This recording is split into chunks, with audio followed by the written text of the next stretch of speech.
Shalom saudara Bapak Ibu dimanapun saudara berada, apa kabar semua? Semoga harapan saya tetap sehat jasmani maupun rohani.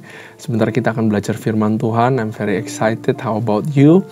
Sebelum kita baca firman Tuhan, mari kita memuji dan menyembah Tuhan. Saudara, mari kita hampiri Tuhan. Kita sapa Tuhan kita, Tuhan Roh Kudus, juga Tuhan Allah Bapa. Uradabas kita. Saudara bisa berbahasa roh, mari kita berbahasa roh, mari kita sapa Tuhan kita. Kita perlu Engkau ya Tuhan, kami perlu hadirat-Mu. We need you alone, kami butuh Kau Tuhan. Oh, ya rala ya rada bayarada basi, ya rala ya rada bayarada basi. Baik Tuhan, setia Tuhan, Allah kami Bapa.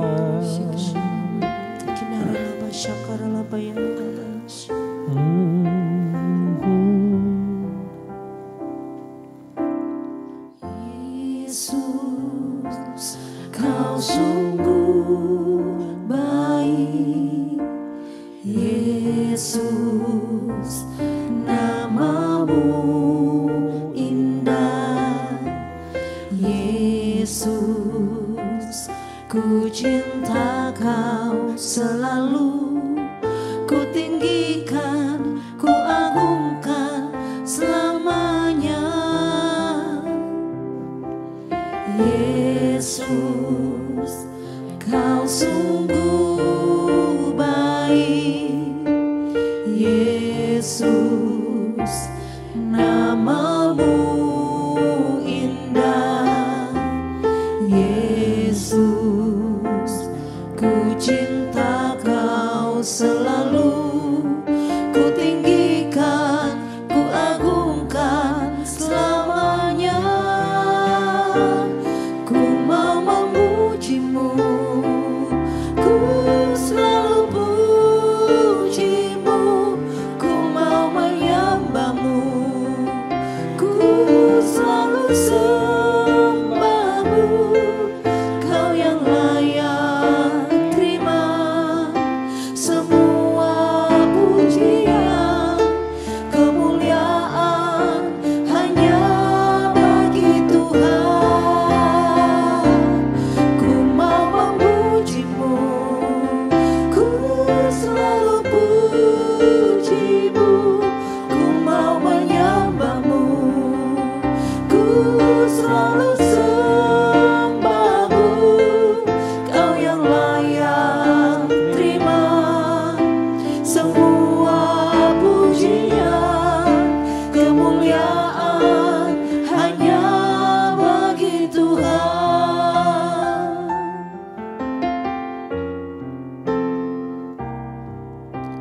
Yesus, Kau sungguh baik. Yesus, nama-Mu indah. Yesus, ku cinta Kau selalu, ku tinggikan, ku agungkan selamanya. Yesus, Kau sungguh baik. Yesus, nama-Mu indah. Yesus, ku cinta Kau selalu, ku tinggikan, ku agungkan selamanya. Ku mau memuji-Mu, ku selalu puji-Mu, ku mau menyembah-Mu, ku selalu sembah-Mu. Kau yang layak terima semua pujian,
Haleluya, hanya bagimu Tuhan.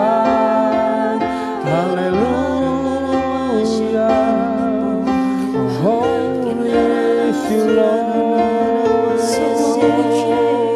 Purada bayara bayara baje, yara yara bayara baje.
Hawalah yang penuh kuasa, Hawalah yang hebat, Hawalah kami.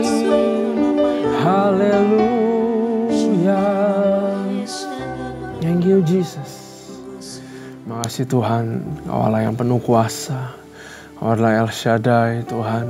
Bersyukur Bapa. You are great. Praise be unto you Lord Jesus. Bapa, berkati pembelajaran firman Tuhan pada hari ini. Biar kau boleh tutup bungkus lidah bibirku, tuntun lidah bibirku untuk katakan sesuatu yang berasal daripadamu, yang baru, yang manis, penuh dengan hikmat, yang bijaksanaan Tuhan. Berikan kami telinga yang mendengar seperti seorang murid, benih yang tertanam boleh bertumbuh, dan kami boleh menjadi berkat karena firman-Mu mentransformasi kehidupan kami. Makasih Tuhan. Kami serahkan semuanya pada tangan-Mu, dalam nama Tuhan Yesus, haleluya, amin. Shalom sekali lagi saudara, mari kita buka Alkitab kita, yaitu sekarang ada di 2 Tawarik pasal yang ke-17. 2 Tawarik pasal yang ke-17.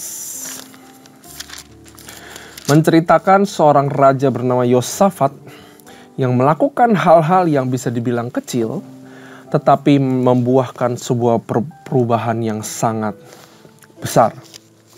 Ya, Raja Yosafat, pengokohan kerajaan. Maka Yosafat anaknya menjadi raja menggantikan dia. Ya, sebelumnya adalah Raja Asa. Sebagai pemimpin Israel, ia memperkuat dirinya dengan menempatkan tentara di semua kota yang berkubu di Yehuda dan pasukan-pasukan pendudukan di tanah Yehuda serta di kota-kota Efraim yang direbut oleh Asa ayahnya. Bukan ini ya saudara ya, sesuatu yang hebat yang sebenarnya dia lakukan. Ini adalah hal biasa yang dilakukan seorang raja. Advisor militer pun bisa kasih tahu raja untuk lakukan ini. Ayat 3, dan Tuhan menyertai Yosafat karena ia hidup mengikuti jejak yang dahulu dari Daud bapa leluhurnya. Dan tidak mencari Baal-Baal, melainkan mencari Allah ayahnya.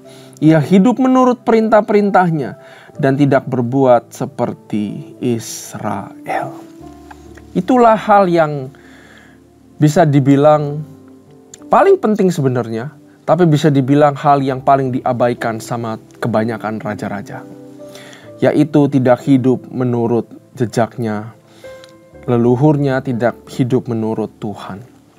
Karena ayat 3 ini saudara, karena dia mengambil keputusan untuk tidak mencari Baal-Baal, maka kerajaannya dikokohkan oleh Tuhan. Saudara, kita harus ingat prinsip ini.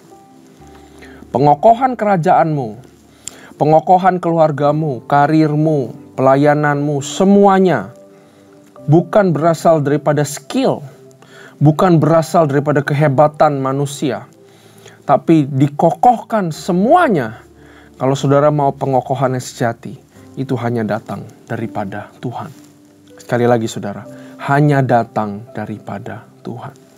Syaratnya cuma satu, taat doang. Ikuti Tuhan. Maka seluruh area kehidupanmu akan dikokohkan sama Tuhan.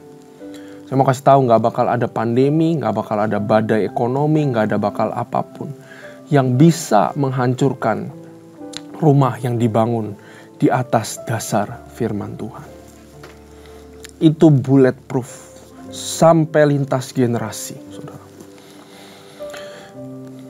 Ayat 5, oleh sebab itu Tuhan mengokohkan kerajaan yang ada di bawah kekuasaannya. Loh, bukannya tadi udah dikokohkan ya? Udah kirim tentara-tentara. Nah, itu dia. Kita pikir strategi kita, taktik kita, itulah yang mengokohkan kita. Kita pikir buat anak cucu kita simpen deposit. Wah, saya tahu bank itu paling bagus. Kita udah siapkan semuanya. Wah, saya tahu saya ikut investasi itu pasti untung. Itu kokoh, itu solid. Belum tentu semuanya saudara. Pengokohan sejati cuma datang daripada Tuhan. Segala sesuatu yang kita lakukan di dunia dalam 1 detik, dalam 1 hari ditiup angin bisa roboh. Kemana kita memegang sandaran kehidupan kita kalau bukan hanya kepada sesuatu yang dibangun sendiri sama Tuhan, yang diberkati Tuhan, yang dikokohkan Tuhan. Saudara mau kehidupanmu diberkati Tuhan? Saudara mau sekolahmu diberkati Tuhan? Saudara mau pekerjaanmu, keluargamu diberkati Tuhan? Mau dikokohkan Tuhan? Saudara, kalau Tuhan sudah mengokohkan, waktu dia mengokohkan gereja di atas batu karang ini yang namanya Petrus, gereja gak bakal habis, gak bakal hancur. Saudara lihat, pandemi kemarin gak bisa bikin gereja hancur atau rusak. Segala sesuatu yang dikokohkan Tuhan benar-benar kokoh. Ayat 6. Dengan tabah hati ia hidup menurut jalan yang ditunjukkan Tuhan. Pula ia menjauhkan dari Yehuda segala bukit pengorbanan dan tiang berhala. Pada tahun ketiga pemerintahannya, ia mengutus beberapa pembesarnya, yakni Ben-Hail, Obadja, Zakaria, Nathaniel, dan Mika untuk mengajar di kota-kota Yehuda. Dia ajarin apa yang dia belajar daripada Tuhan. Dia suruh orang-orangnya untuk mengajar di kota-kota Yehuda. Supaya bukan cuma dia doang, tapi merakyat, tapi orang-orang juga diberkati, juga ikut menjadi dekat dengan Tuhan, kembali kepada Tuhan. Bersama-sama mereka turut juga beberapa orang Lewi, yakni Semaya, Netanya, Zebaja, Asel, Semiramot, Yonatan, Adonia, Tobia, dan Top. Adonia disertai imam-imam Elisa, Elisama, dan Yoram. Mereka memberikan pelajaran di Yehuda dengan membawa kitab Taurat Tuhan. Mereka mengelilingi semua kota di Yehuda sambil mengajar rakyat. Wah, ini raja benar-benar spesial, saudara. Bukannya melakukan apa, bukan melakukan peningkatan perekonomian, bukan melakukan peningkatan infrastruktur, tapi yang dia tingkatkan adalah spiritualitas daripada bangsa Israel, daripada dia sendiri. Nah, ini sebuah hint buat kita, saudara, bahwa tahukah kita, saudara, bahwa apa yang di luar, apa yang eksternal, semua berasal daripada apa yang spiritual. Segala sesuatu yang kuat spiritualnya, maka akan menghasilkan juga yang eksternal juga menjadi kuat. Yang penting adalah yang di dalam. Ayat 10. Ketakutan yang dari Tuhan menimpa semua kerajaan di negeri sekeliling Yehuda, sehingga mereka tidak berani berperang melawan Yosafat. Gak perlu training, gak perlu rekrut rakyat jadi soldier, gak perlu perang, gak perlu merebut. Musuh-musuh takut gemetaran kalau ada Tuhan di dalam kerajaan, di dalam organisasi, di dalam circle, saudara. Sama seperti Yosafat. Dari antara orang-orang Filistin yang ada membawa kepada Yosafat persembahan, justru bukan cuma takut, bawa persembahan dan perak sebagai upeti. Ketika ada hadirat Tuhan, musuh itu tunduk, saudara. Dia tadinya mau hancurin dirimu, tapi malah memberkatimu. Itu hidup sama Tuhan. Itu hidup jalan sama Tuhan tuh begitu. Juga orang-orang Arab membawa kepada kambing domba jantan 7.700 ekor dan kambing jantan 7.700 ekor. Yosafat makin lama makin kuat, menjadi luar biasa kuat. Di Yehuda ia membangun benteng-benteng dan kota-kota perbekalan. Banyak perbekalan di kota-kota Yehuda. Apa yang biasa dikejar orang, ini mengejar Yosafat. Karena dia ikut hidup, tabah hati katanya, mengikuti Tuhan. Itu adalah ganjaran orang yang mencari kerajaannya terlebih dahulu. Semuanya ditambahkan sama Tuhan kepadanya. Apakah dia mencari? Tidak. Ditambahkan? Yes. Apakah dia mengejar? Tidak. Malah yang lain itu yang mengejar orang-orang yang hidup sama Tuhan secara sungguh-sungguh. Itu ganjarannya. Orang-orang perangnya ada di Yerusalem, semua pahlawan gagah perkasa. Ayat 14, inilah daftar kesatuan mereka. Menurut pokok mereka, panglima-panglima dari Yehuda ialah Panglima Atna dengan 303.000 pahlawan yang gagah perkasa. Di samping dia Panglima Yonatan dengan 280.000 orang. Dan di samping dia Amasya bin Zikri dengan sukarela telah menyerahkan dirinya kepada Tuhan dengan 200.000 pahlawan yang gagah perkasa. Dan dari Benyamin ialah Eliada, seorang pahlawan yang gagah perkasa dengan 200.000 orang yang bersenjatakan busur dan perisai. Di samping dia Yozabat dengan 180.000 orang yang bersenjata untuk berperang. Mereka itulah yang bertugas pada raja. Selain daripada mereka yang ditempatkan raja di kota-kota yang berkubu di seluruh Yehuda. Kita bisa lihat, saudara, apa yang kita bisa belajar. Perubahan besar dimulai daripada hal kecil. Hal kecilnya apa, saudara? Yaitu taat sama Tuhan. Ikut sama Tuhan. Pelan-pelan berjalan sama Tuhan. Perubahan besar terjadi karena ini. Yosafat mengikuti dan mencari Tuhan. Dia mengelilingi dirinya dengan orang-orang yang juga mempunyai value yang sama. Pengajar-pengajar, imam-imam. Makanya dia utus semuanya ke kota-kota untuk mengajar. Dia dikelilingi dengan orang-orang punya value yang sama yang mau ngikut Tuhan. Punyakah saudara orang-orang itu di sekelilingmu? Dia percaya sama janjinya Tuhan. Dia praise and worship God. Dia berusaha mendekatkan diri kepada Tuhan. Sehingga Tuhan memberikan pengokohan kepada kerajaannya. Dia tahu yang namanya unity. Tapi kita tahu sesempurnanya seseorang seperti Yosafat, saudara. Nanti dia ada keceleknya, dia ada celahnya. Dia aliansi sama yang namanya Ahab. Jadinya dia anaknya dinikahin, saudara, sama anaknya Ahab. Ahab yang Israel, yang suami daripada Jezebel yang jahat itu. Cuman gara-gara itu doang, padahal niatnya baik. Niatnya untuk membangun aliansi supaya ada damai sejahtera. Dia pengen seperti Salomo.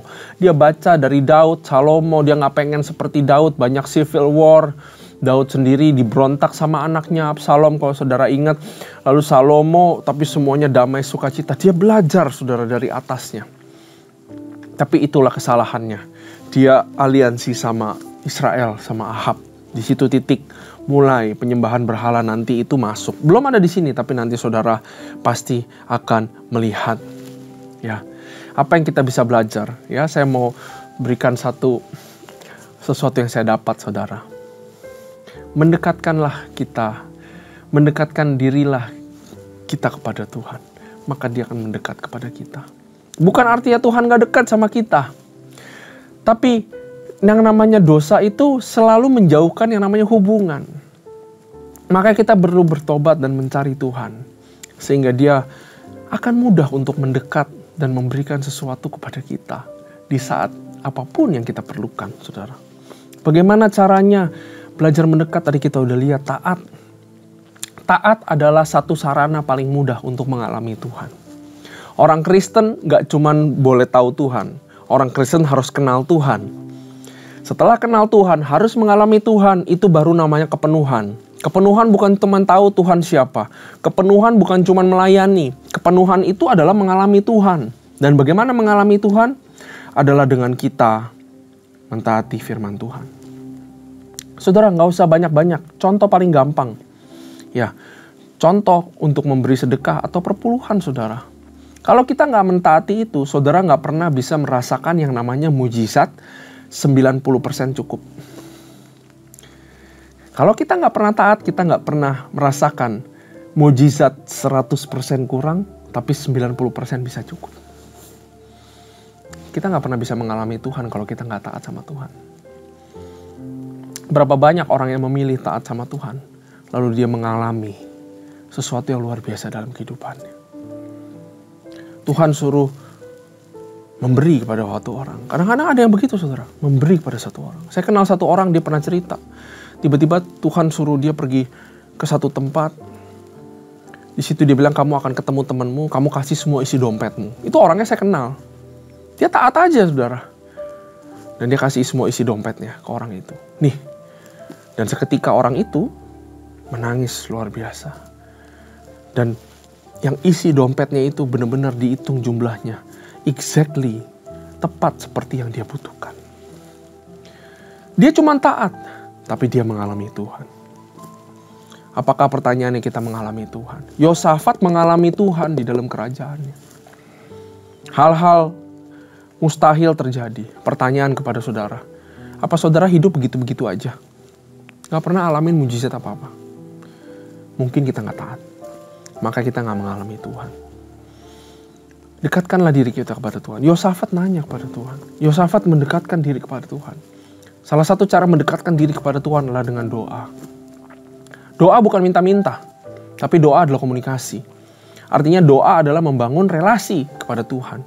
Doa adalah sarana untuk kita mendekatkan diri kepada Tuhan. Karena yang sering menjauh daripada Tuhan itu kita, bukan Tuhan.